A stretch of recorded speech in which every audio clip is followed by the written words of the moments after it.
Imagine growing up where even owning a small tube of lipstick isn't just considered unnecessary, it's seen as something that could slowly change your heart. In many Amish communities, the concern isn't really about the lipstick itself, it's about what it represents. They believe that once people begin chasing outward beauty, pride quietly follows behind it. And in Amish life, pride is considered one of the greatest spiritual dangers. This goes back to a concept called Gelassenheit, a German word that means yielding to a higher authority. It's about surrendering your individual desires for the good of the community.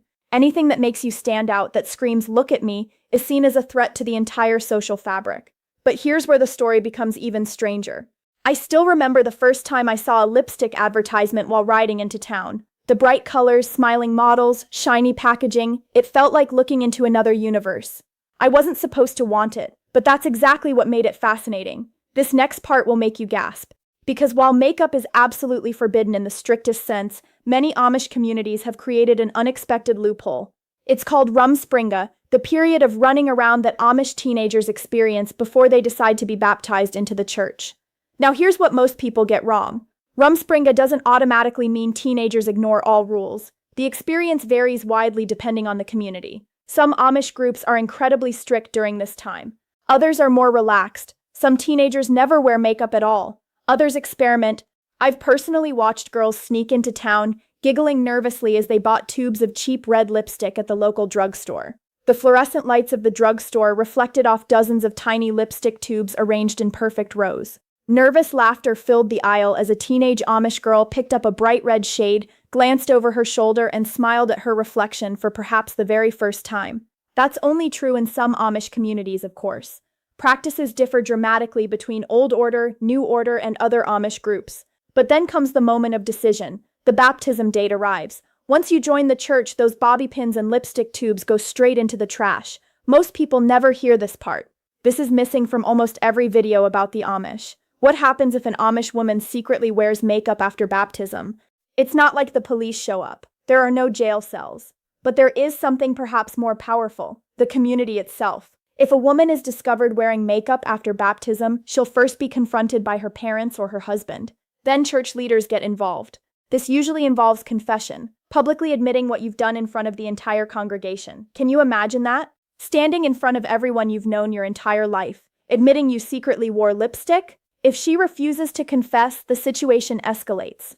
She could face church discipline, which might mean being temporarily banned from communion. In the most extreme cases, she could face shunning, being cut off from family and friends entirely. But here's the thing about Amish discipline. It's not about punishment, it's about restoration. They want you to come back to the community. They want you to see why the rules exist. What happened next completely surprised me. Now let's talk about what you've probably seen on your television screen.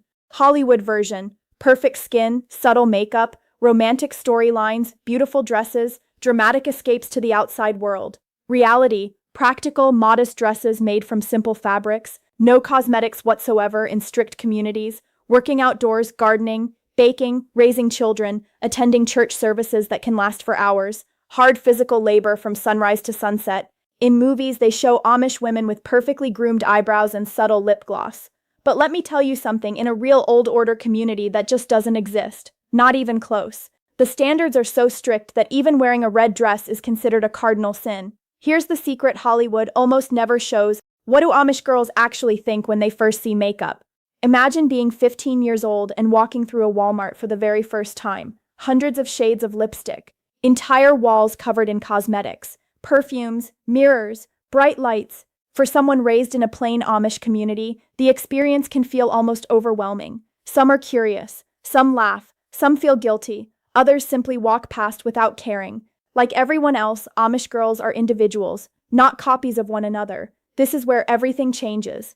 Let's destroy a major myth right now. Myth: Amish women don't care about their appearance. Truth: they absolutely do. They simply define beauty differently.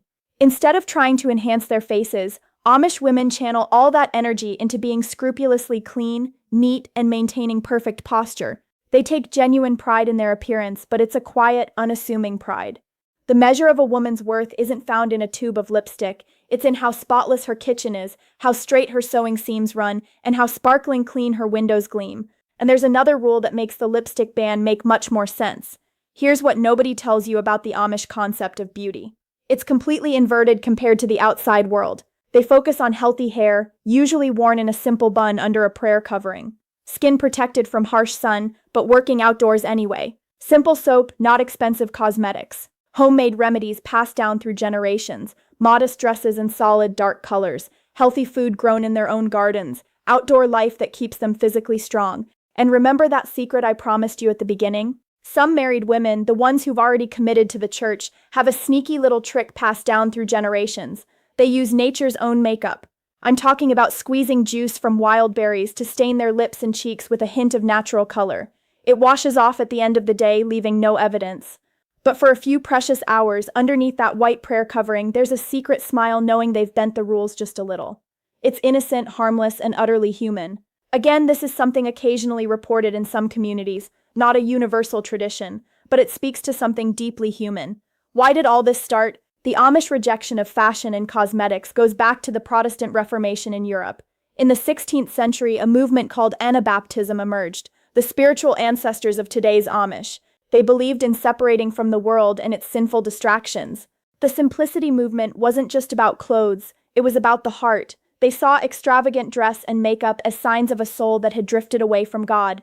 This is why jewelry is also forbidden, why patterned fabrics are discouraged, why even wedding rings aren't worn in some communities. These aren't arbitrary rules.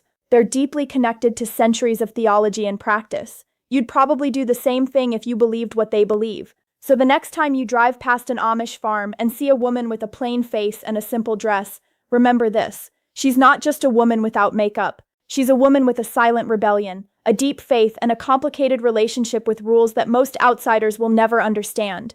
Maybe that's the biggest misunderstanding outsiders have about the Amish. It's easy to look at a plain face and assume nothing interesting is happening underneath. But every human heart wrestles with the same questions. How much of ourselves should we show to the world? Where does beauty end and vanity begin? And how much are we willing to sacrifice for the beliefs we hold most deeply? Those questions aren't just Amish questions, they're human questions. Imagine waking up tomorrow knowing you'd never wear makeup again, not because someone forced you, but because your faith asked you to. Could you do it? Be honest, tell me in the comments. I'd genuinely love to hear your answer. If you enjoy discovering the hidden truths behind Amish life, not the Hollywood version, but the real stories, subscribe now. Every week we uncover another fascinating part of a world that most people only think they understand. Hit that bell icon so you don't miss the next one. Because trust me, what I'm planning to share next will shock you even more.